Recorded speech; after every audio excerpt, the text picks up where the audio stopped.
Indian സൈന്യം പാകിസ്ഥാനെതിരെ നടത്തിയ സിന്ദൂർ ഓപ്പറേഷന്റെ വിവരം വിശദീകരിക്കാൻ മാധ്യമപ്രവർത്തകർക്ക് മുന്നിലെത്തിയ ഒരു വനിതയെ കണ്ട് ലോകം മുഴുവൻ തരിച്ചു നിന്നു. 140 കോടി പേരുടെ സ്വാതന്ത്ര്യത്തിന്റെയും സമാധാനത്തിന്റെയും മേൽ കടന്നാക്രമണം നടത്തിയവരുടെ മുന്നിൽ ഭയമറിയാതെ മുന്നേറിയ ആ വനിത ആരാണ്? കേണൽ സോഫിയ ഖുറേഷി.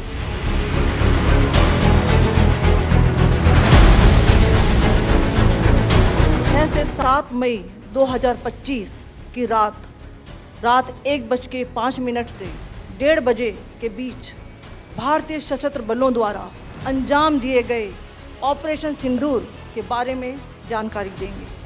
ബയോകെമിസ്ട്രിയിൽ ബിരുദാനന്തര ബിരുദമുള്ള ഇന്ത്യൻ സേനയിലെ കേണൽ, 24 വർഷമായി സൈനിക സേവനം തുടർന്നു വരുന്ന സോഫിയ ലോക ശ്രദ്ധ പിടിച്ചുപറ്റിയത് 2016 പൂനെയിൽ വെച്ച് നടന്ന ആസിയാൻ അന്താരാഷ്ട്ര സൈനിക അഭ്യാസമായ ഫോഴ്സ് 18-ൽ വനിതാ ഓഫീസർ എന്ന നിലയ്ക്കാണ്.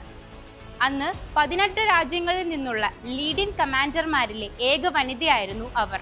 UN സമാധാന സേനയിൽ ഇന്ത്യയെ പ്രതിനിധീകരിച്ച പരിശീലകരിൽ പ്രധാനി കൂടിയാണ് സോഫിയ ഖുറേഷി. സോഫിയയുടേത് ഒരു സൈനിക കുടുംബമാണ്. മേജർ താജുദ്ദീൻ ഖുറേഷിയാണ് ഭർത്താവ്. ഇന്ത്യൻ ആർമി ആയിരുന്നു എന്നും സോഫിയയുടെ സ്വപ്നം. ആ സ്വപ്നം പൂർത്തീകരിക്കുക എന്നതായിരുന്നു അവരുടെ ലക്ഷ്യം. അതിനായി ജീവിതം സമർപ്പിച്ചു.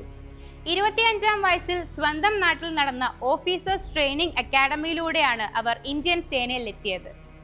A big salute to Colonel Sofia Qureshi.